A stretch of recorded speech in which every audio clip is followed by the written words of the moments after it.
Okay. Now, there you go. It is my pleasure to present Bnai Torah and Mizrachi's joint Tu B'Shvat program. But just to make sure everyone understands that Bnai Torah is unique, the rest of the city had only one Tu B'Shvat program on Shabbos. We're having two. Have to be different. And we went looking for a speaker. So we brought in Rabbi Kimchi, Shlomo Kimchi from Miami. He beat me coming in by a couple of hours. But first, the program tonight is being sponsored by Patty and Mort Gilbert to celebrate Morty's 80th birthday, by Ben and Susan Barth to commemorate the yahrzeit of Ben's sister Lillian Chaye Kitelia Bas Pinchas, Harriet Brown to commemorate the yahrzeit of her mother Joy Brown, Ita Bas Tzvi Yehuda, and her sister Marlene Katzman, Malka Chana Bas Yaakov. Also by Eliyahu and Leah Levinson to commemorate the yahrzeit of Eliyahu's mother Chaya Bela Bas Lewis, Andrea Stern and Isaac Stern to commemorate the yahrzeit of Andrea's mother Esther Bal Leka Bas Yale, and Mike and Marsha Patel commemorate the yahrzeit of Marsha's mother Lily Wozniak Pesa Leiba Bas Yitzchak. All the neshamas should have an aliyah. Rabbi Kimchi was born in London and made aliyah with his family a few years ago, 1969. Some of you were just getting born around that time. He made his aliyah to Haifa at the age of 8. In September 1997, Rabbi Kimchi founded Yeshiva High School, Orek Yehuda in Efrat, where he's still today the Rosh Yeshiva as well as a teacher. Rabbi Kimchi lives in Efrat for the past 23 years with his wife Rachel and 5 children. He's a well-known speaker, rabbi, and educator, and is fluent in English and Hebrew. And without further ado, let me introduce Rav Kimchi. Enjoy yourself.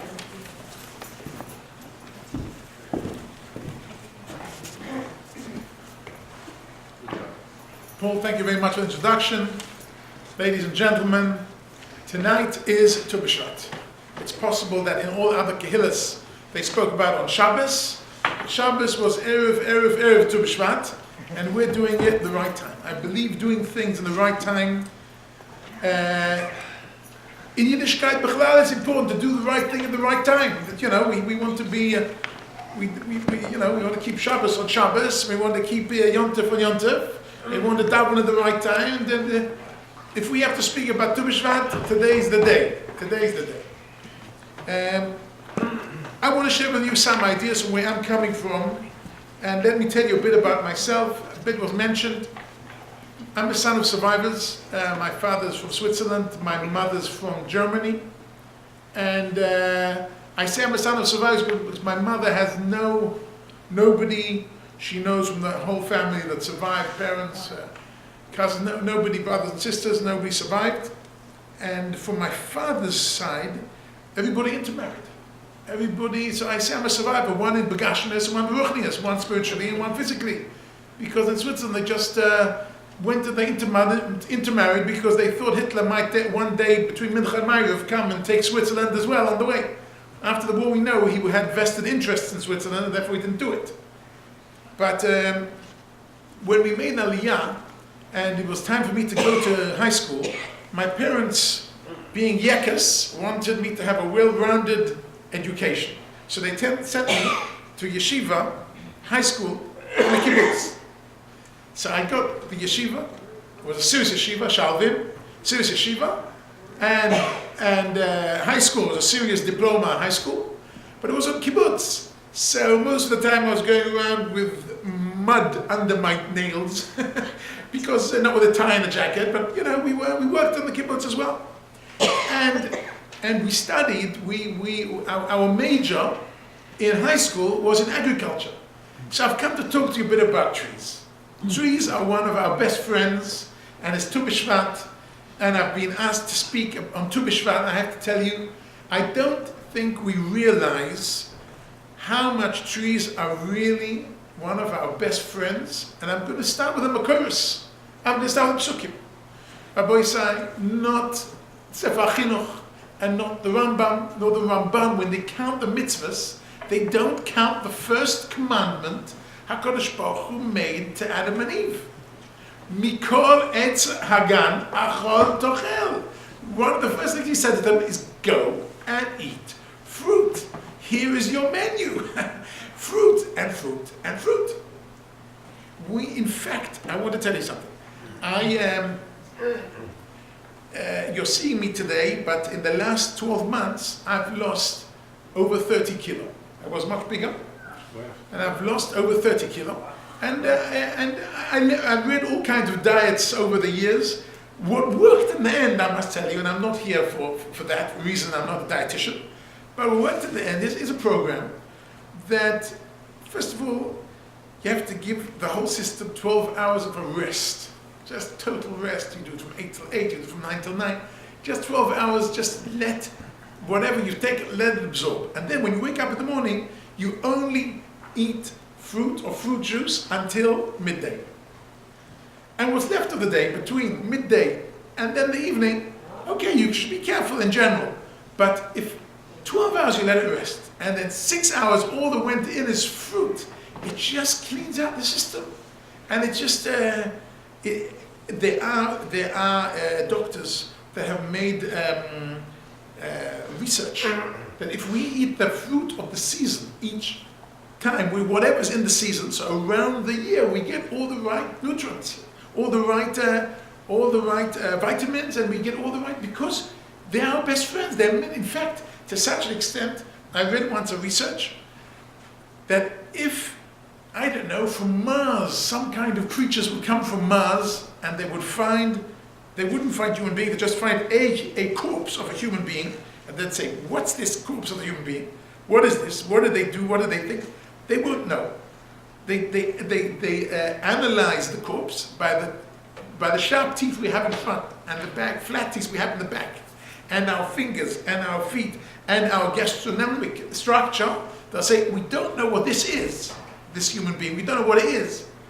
But one thing we know for sure, it was a fruit eater, because we are built to eat fruit. That's the natural thing for us, and it is in the manual, instruction manual called the Tanakh, and it says, because it's that's first of all.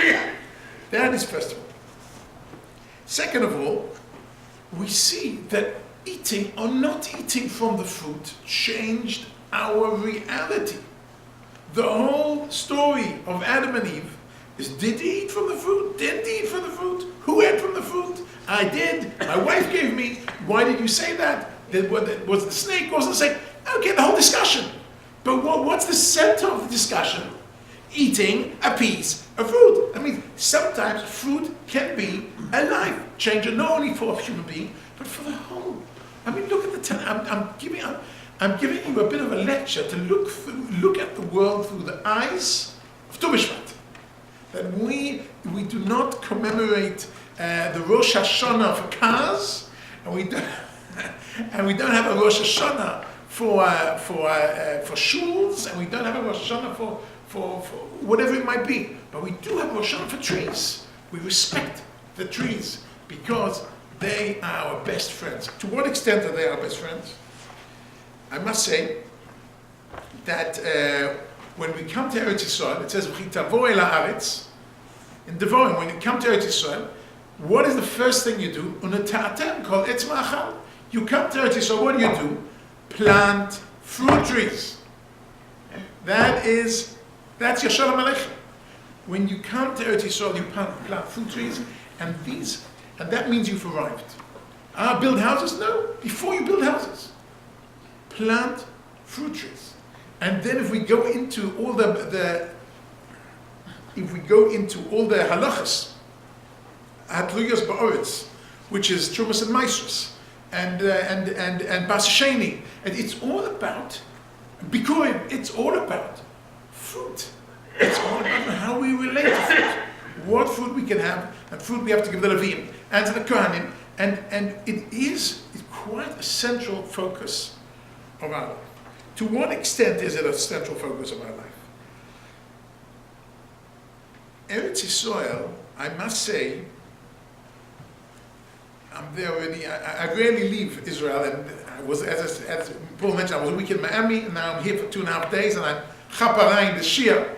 But I live in Efrat, and I live in Israel. I'm very connected to the land, and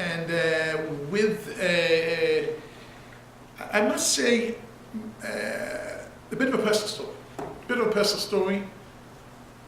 My parents met in England in 1945, end of the war, and decided to get married. Got married without anything. They had nothing. 1945, the war was just over. 2 weeks the war was over.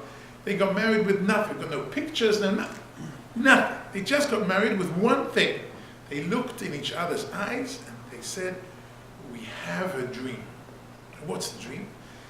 To have a big family in Yerushalayim, which was a bit of a silly dream at the time because they had no money. Jerusalem was not available because the British mandate was still at the harbor, not letting Yidden into Palestine at the time. It was a wild dream. But you know, Yekes, Switzerland, Germany, Yekes, once we have a dream, we make a plan. So they made a plan. And the plan was, my father studied accounting, my mother studied to be a nurse. 1950, took them 5 years to graduate and get articled clerk, whatever it might be, to get our paperwork. 1950, Baruch Hashem, the Medina is already 2 years old. They finished, they've got some money together, and they're making their dream come true. They want to make Aliyah, they come to Yerushalayim, and they're there for a week, 2 weeks, a month, 2 months, and it doesn't work. Doesn't work. So they go back to Chutz La'aretz. In this case, they went to Melbourne, Australia, for some reason. And they helped the community there, and they were in the community, and they were very active. My brother was born there. My sister was born in London, but my brother was born in Melbourne. 1958. The Medina is already 10 years old. We're already another 8 years into our profession. Time to try again. We have a plan. So, make Aliyah again. They come to Jerusalem, they want to make it work, and they try, and they go here, and they go there, and they try, and they do all the right things, and it doesn't work. Nicht pashet. It just doesn't work. They give up again, they go back to London, where I was born in 61, and they still have this dream. And in 1967, again, my memories of 1967 are not much because I was 6 years old. But there's one thing I remember which is carved into my memory, which is there was already television in England in 1967. There was black and white, and all they showed was BBC World Service. And you must understand, when you've only got one television with one channel, and it's called BBC World Service, and they all speak with a British accent to make very kind of proper, you really believe what they're saying. You really believe no fake news, we really believe what's happening. And they showed on the television. And I remember this because my parents, I don't remember my parents crying much. They're from there, strong people, don't cry. I remember them sitting opposite, I'm sitting on their lap, and they're watching TV, and I said, "What's the matter? What's the matter?" I saw they're crying, "What's the matter?" So they showed on the BBC World Service in 67, the Egyptians marching in the streets of Tel Aviv, and the oil refineries in Haifa going up in flames. Propaganda material that was not true. But they, as naive British citizens who believe the BBC, and that's what they see, that's what's reported to them, they say, "Oh, we tried to make Aliyah. We wanted to be part of Medinat Israel. It's over. It's over. It's all over." And when the truth came out, and not only was this propaganda, which was nonsense, but actually there was a big success. We got Yerushalayim, we got the Golan, we got Yehuda Shamron, we got the Sinai. They said, "We have to pack our bags and we have to make it work." So in 69 they came again. At 69, came again, and they came to Yerushalayim. This this time with a little Shloimele, myself with them. And they tried again to make it work. And they tried this, and they tried that, and tried everything. Week, 2 weeks, a month, 2 months, and it didn't work.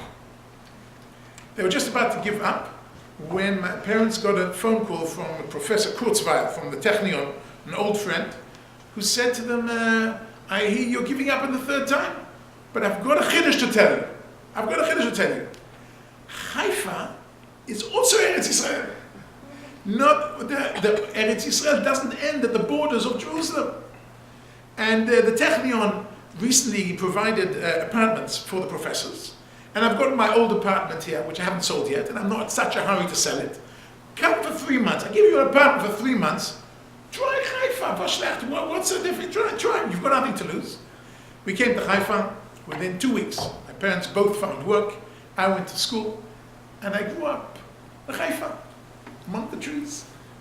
We're up on the Carmel forest. Every time I had free time, I was in the forest, took a bicycle, a bit of bread and chocolate spread, a bit of water, went with my friends to the forests. I grew up in Haifa. We bought an apartment there, which had a bit of a gina. My English is a bit rusty, like my beard. So you have to have a gina, a garden. Had a bit of a garden. And but we didn't have time to cultivate the garden, to look at the garden on top. Because when we moved in, so we had so many other things to deal with. The last thing on our mind was really to bring a gardener or for us to deal with the gardening. I was a little boy of 8, and we came in the summer. So towards Rosh Hashanah, which was the first Yom Tov we had there, so my mother said to me, Shlomo is in English, Sully. Sully, here's a basket. Go to the garden, see maybe there's some fruit growing there that we can say Shechionu over for Rosh Hashanah. Okay, take a basket, little boy. And I go into this garden which has fruit trees, but it's all growing wild, it's a balagan. And I try and go through and someone up there, and so I saw a few fruit, and then I got to a pomegranate bush. Pomegranate bush is not so high. And even an 8-year-old boy, I can get to the pomegranates, and I can pick them, and I came up with this basket full of pomegranates. 3 times in my life did I see tears in my mother's eyes. Once, I already told you, when they were watching the news. Second time was when I came home with these pomegranates. She looked at me, looked at the pomegranates. She started tearing. Called my father, also very good, James. James, you have to come and see this. You have to come. I sent him to the garden. Oh, his son. I sent to the garden. He comes back with one of the Shiva Saminim. He comes back with this pomegranate from our garden. Whoa, they were so excited. 1 minute she said, 1 minute she said, I've never taken Trumas and Never in my life have I taken the Trumas and 1 second, take out the Kitzur Shulchan Aruch and back into the Kitzur Shulchan Aruch. Is the halachas Trumas and Let's go through this quickly. So this we put here, I put a chalua, and I remember them getting all excited the first time in their life. They were in their 50s. The first time in their life, they're doing Trumas and from fruit from their garden that was picked by their son. Wow. So I remember my mother saying the bracha, once I went through this, in the kitchen, she said the bracha, and with tears in her eyes, she said something which is not the halacha, but she did it. Once she said the bracha, she said, Shechiyonu v'kiyimonu v'giyonu lazman. If I have come out of the Holocaust, after so many times trying to get to it, so I'm already here, and I've got a son that can pick Shivas Aminim in our garden in Haifa, Shechion. Shechion. To what extent do we care about trees? Let me tell you to what extent. In Pasha Shoftim, it talks about ethics of war. In Miami Beach, I gave a whole shia about ethics of war in Torah, halacha, and in the IDF. Because I served in the IDF for many years. I was a Hesder boy, and I was I'm not a high-ranked position. I'm just a tank driver. But so I did my service in the Hesder, and I was involved in the war in 1982, heavily involved there in what is called now the First Lebanon War. And later on, I was in Miluim a month every year for many years. So I was in and out of the army for 24 years, basically, from age 19 till age 43. So I know a bit about the army life. I can tell you that when one goes out to war, it says in Pasha Shoftim, one of the first things you do when you go out to war, you try and use the following strategy. You try and create a situation that you capture the enemy from all sides, and you make a siege. Now it's brought down in Halacha, in the Rambam, Perek Shishi of Hilchas Melachim. It says quite clearly that the way one does a Jewish siege is from 3 sides, not from 4 sides. First of all. So how can we do from 3 sides? It's not a siege. So first of all, it is a siege because we control the 4th side. But controlling the 4th side means you control it so they won't send in ammunition and won't send in help. But it's a one-way road for whoever wants to get out and get out. And that psychologically is brilliant. Because if you think of somebody, if you think strategy, you put yourself at the moment in the enemy's shoes, and the enemy is besieged, and he knows it's lost, so he's going to fight to the bitter end because there's nothing to lose. But if he knows that there is a way out, and he can go home if he really wants to, he doesn't fight to the bitter end. So it makes the enemy less fierce by actually not making a full siege. Anyway, I can talk just about siege and IDF for a whole Shia as I did last week. But I want to talk about one component, which is, in the middle of these halachas, it says, and you get to trees in a siege, you mustn't touch the trees. You mustn't touch the trees. First of all, let's follow the psychology, the strategic military psychology. Why would you want to touch the trees when you are besieging a city? Because part of the siege is to make them break down mentally. So they are in their village and they have, let's say, orchards all around them. So not only don't you let them go and take fruit from their orchards, but you burn their orchards and they see all their orchards going up in flames, so you break them morally. You depress them. Asur, not allowed to. When you make a siege, you can pick them, you can pick the fruit, you can eat them because it's booty, it's okay. But it says that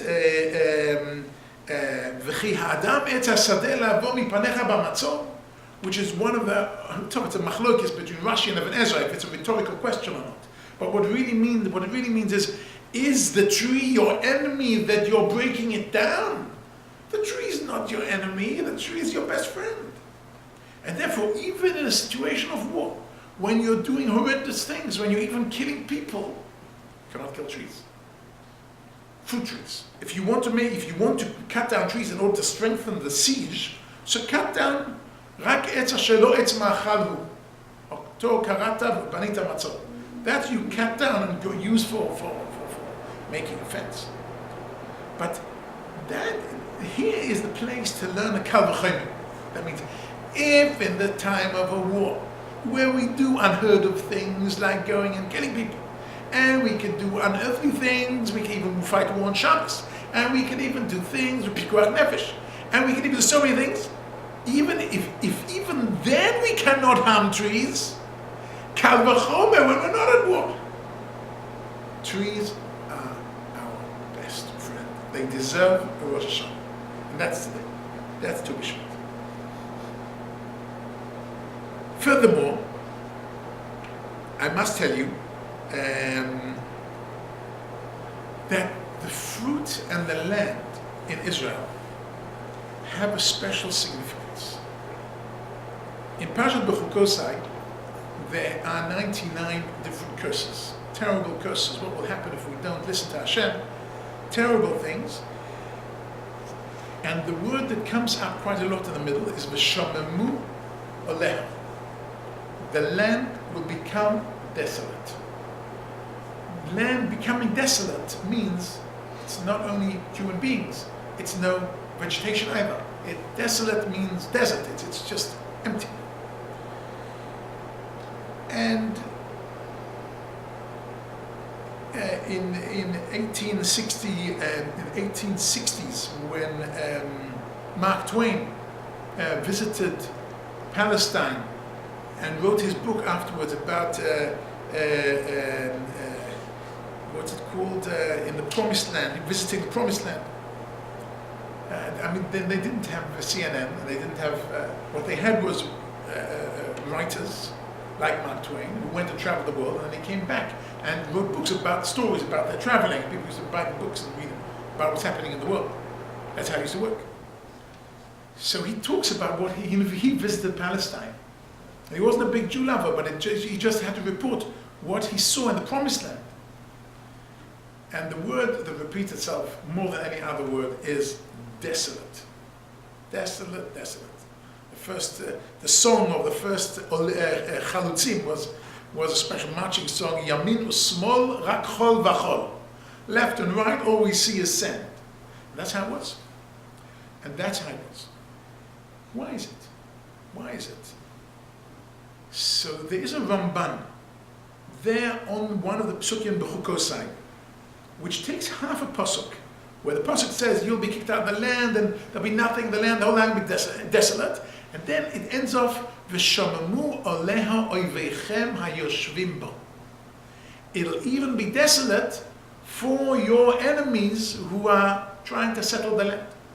Says the Ramban, zohi besura tova. This, in the middle of all the klolos, this is good news. This is good news. Why?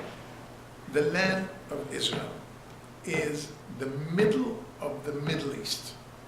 If you have a map of the world, usually Israel is booked in the middle.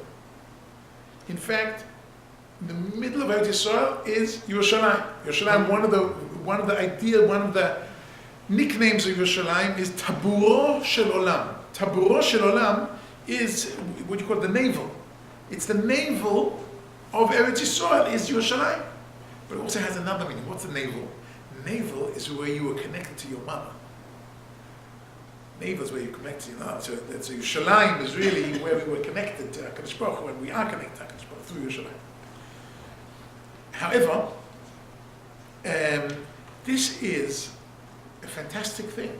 It says the Ramban, that even though we are the center of the world, even as far as migration of birds, you know what? When it comes from the winter to the summer, there's a migration of birds from Europe to Asia and back, and then to Africa. They all pass by Israel. There are a lot of bird watchers in Israel, because the migration, they have to, whether it is merchants in the old days, they had to come through. It is the center of the center. So how come it was desolate? It's not that there were no people there, but the people could not make this land come alive.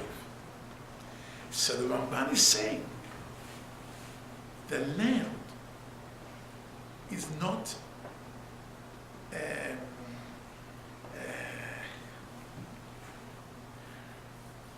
when you say something is domim, what do you say domim? It's not it's not inanimate. Thank you. It's not inanimate. Here in Canada, the land is inanimate. The land is not inanimate in Israel because it keeps its loyalty. Because as long as, and that the Ramban writes this 800 years ago, that as long as no Jews there, as long as there are no Jews, that the land will not bring its fruit forward. And the minute the Jews come back, boom.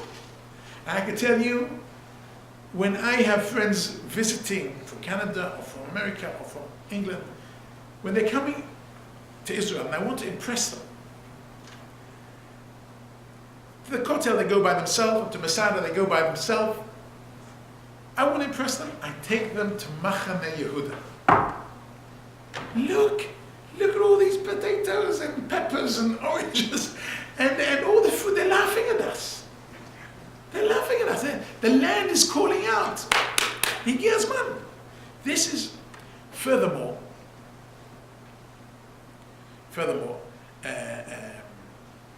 was in Miluim, as I said, many years, and I did Miluim in Gaza when Gaza was still in our control.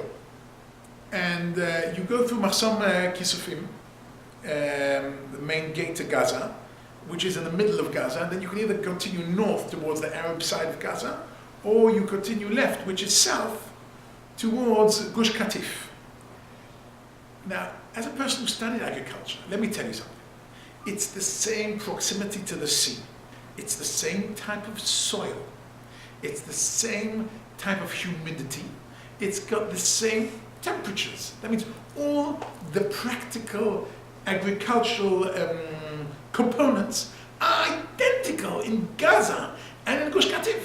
And in Gush Katif, everything under the sun that could grow was growing and in abundance and without worms. And mamish mishubach, top quality. And you turn right into Gaza, yamin usmol, chol v'chol. All you see is desolate, and it's the same piece of land, same strip, and it has all the preconditions identical. The only difference is this is trying to be cultivated by Jews, and this is not trying to be cultivated by Jews. And here the land responds to them, and here the land doesn't respond to them. So much so, the interesting thing is, now we've pulled out of Gaza, which in my book is a black page in Jewish history. We pulled out of Gaza, but I must tell you, many Arabs are now trying to cultivate that part of Gaza, because they saw the Jews were so successful there. In fact, some of the Arabs are the same Arabs that the Jews employed. And it's not working for them. And they don't know why. And nobody knows why. The Ramban knows why. The Ramban knows why. We have a relationship with the land, and therefore we say every day in Vayom Shema. Vayom Shema tishmu mitzvosai. V'nasnaoretz yivulo. We're going to get produce. If we do what we're supposed to do, if we come home, we do it and we get produce. I want to share with you something I find very exciting. Twice in the Torah do we have a mitzvah of Haggadah.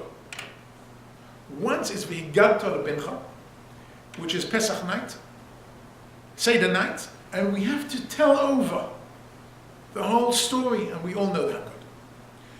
The second time, we don't have today, but it is when a person brings Bikurim on Shavuos, and you bring the Bikurim to the Kohen in the Beis HaMikdash, V'anita v'amarta lifnei Hashem Elokecha, Higadti hayom Hashem Elokecha, Kibati al haaretz. You have this whole thing you have to say. And if you missed it on Shavuos, you can give it all the way till Sukkot. Between Shavuos and Sukkot is a period of time of reaping and harvesting. When you could reap and harvest, you come, you bring the Beis HaMikdash. You bring the Bikurim, and there you get up and say. What do you say there exactly? What is said the first time? What is said the second time? In fact, Shavuos hasn't really got a date in the Torah. Pesach has got a date, and then count 50 days, and you've got Shavuos. It's not actually a date in itself, and it's called Atzeret. Atzeret means stop, means the end of a process. It's a process. It starts on Pesach and ends on Shavuos. And here we have a Haggadah, and there we have a Haggadah. What is the relationship between the first Haggadah and the last Haggadah? Ladies and gentlemen, let me tell you what the relationship is. What do we say in the first Haggadah? The first Haggadah is going over a long story, a survey of Jewish history with two main components. One is Manishtano, children, talking about children and how our children were thrown into the Nile by Paro and had to bring up our children and there are 4 types of sons. And it's a night we talk about children. And the second thing is Holach Mo'anyo L'Shon Haba B'Yerushalayim. We end off with the L'Shon Haba B'Yerushalayim. We talk about children in Eretz Yisrael. Why do we talk about children? And why is this the theme that repeats itself again and again? Simply because when we get to V'hi Sha'amda, what is V'hi? Okay, there are many Perushim, what's V'hi? But the Pshat is V'hi Sha'amda is the promise. Which promise? The promise that HaKadosh Baruch Hu promised us 2 things. He promised us children, and He promised us the land. And He promised it this to Avraham Avinu a long, long time ago. And we are living with the emunah of this promise, of these 2 promises. Promise of children and the promise of the land. And therefore, the whole Haggadah is saturated with these 2 themes. Talking about children and bringing it over to your children and focusing on the land and the land. That's Pesach. That's V'higata, that's what we have to speak about. V'hi Sha'amda, the promise of the land and of the children. Going fast forward to Shavuos. What's happening on Shavuos?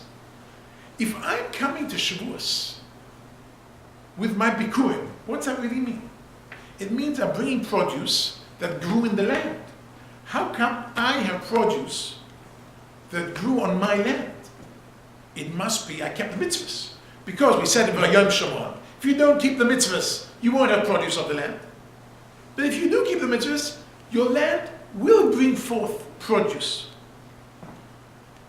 So when I, Halavai, one day, come to the Beis HaMikdash on Shavuos with a basket of fruit from my garden, from my produce, what I'm saying is, here I am.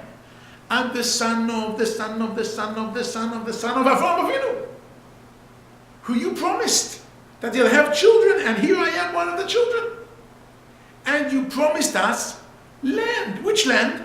This land. And you promised us that if we keep the mitzvahs, we'll have produce. Here's the produce. Thank you for keeping your promises. Here it is. That's what Bikur is all about. And in fact, I have a play on words here, but I believe it's intentional. The Chag is called Chag Shavuot.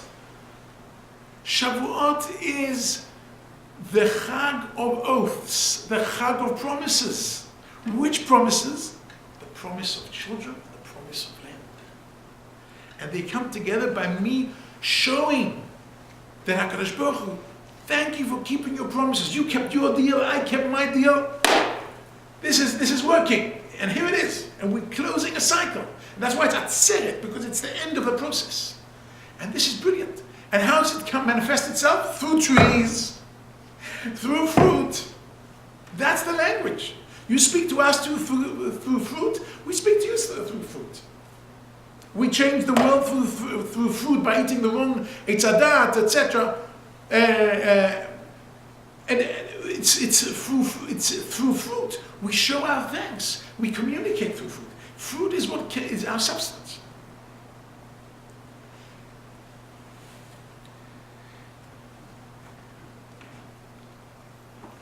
I finished Kaddish only recently, and only a month ago, and Mamash only 2 weeks ago, I finished the year for my mother. Passed away when she was 97. She was Kiliyah Baruch Hashem to the very end. I told you twice her tears. I want to tell you, third time her tears. My brother is 10 years older than me, and when I started my first year in Yeshiva HaKotel in the old city, my brother was still studying in Mir, in Yerushalayim. So twice a week in the lunch break, I used to zip over from the old city to Mir, and then with him Chavusa. And he came home to Haifa, and brother was already married, lived in Yerushalayim. I come home to Haifa, and I'm reporting to my parents, and whilst I'm eating like soup with matzah balls, I'm reporting back in yeshiva, everything's good. And by the way, twice a week I have a chavusa with Ella. saw tears of my mother. And it was so unusual. Bemet. I'm telling you, these are the only 3 times in 97 years, I mean, really, that I saw tears. I said, Mom, what's the matter? Something wrong with the soup, what's the matter? So she said to me, Sonny, in my sweetest dreams, I never dreamt I'll be zocher to have 2 boys who will be learning Torah together in Yerushalayim.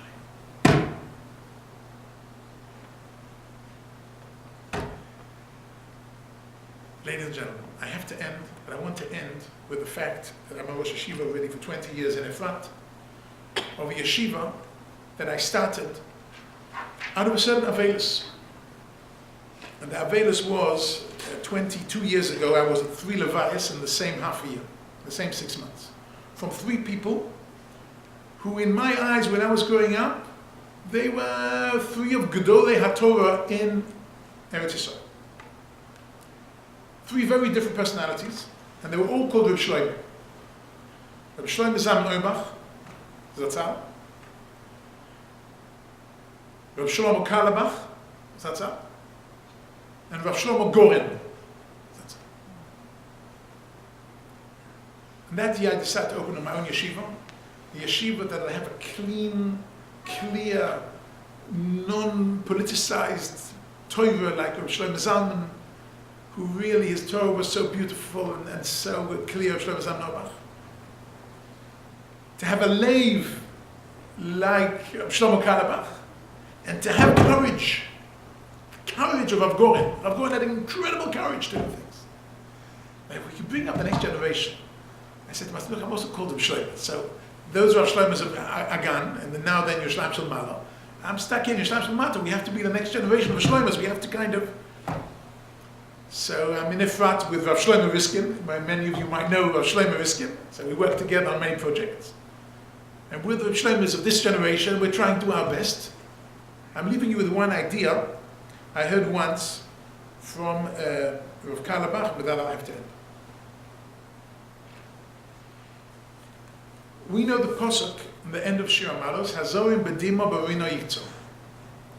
It is again, it takes us back to the world of agriculture and tells us, Hazorim Bedima, if you are sowing, you're plowing and sowing the field, Bedima, with so much agony that you're crying, it's so difficult.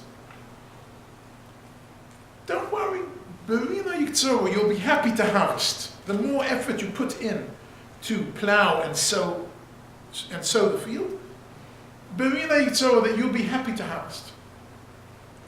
I heard once from Rav Shlomo Karlebach, and I can't say it the way he did it. I mean, he took his guitar and put it under his chin. He used to go ding, ding, ding, ding, ding, and make a whole geschäft out of it. But his idea was beautiful. He quoted a Rebbe, I think, a Rebbe from Ipshitz. I'm not quite sure which Rebbe it was. And in the Hasidic world, sometimes, to give a nice vote, they go do something which is against the dikduk, and they move the comma, the etnachta, in the pasuk.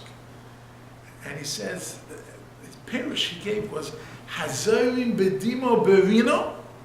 If we sow and we plow and we manage to be happy and have tears of joy when we work hard, we understand we have the zchut to be zorea, yiktzor.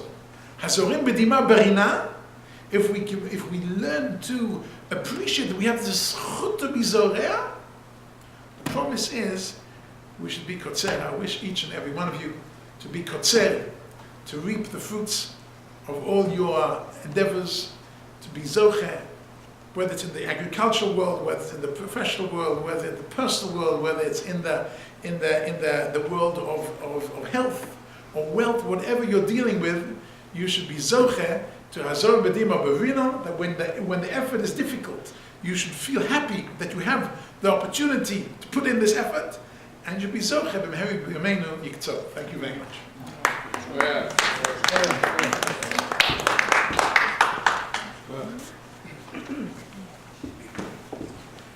want to thank Rav Kimchi for his drasha tonight.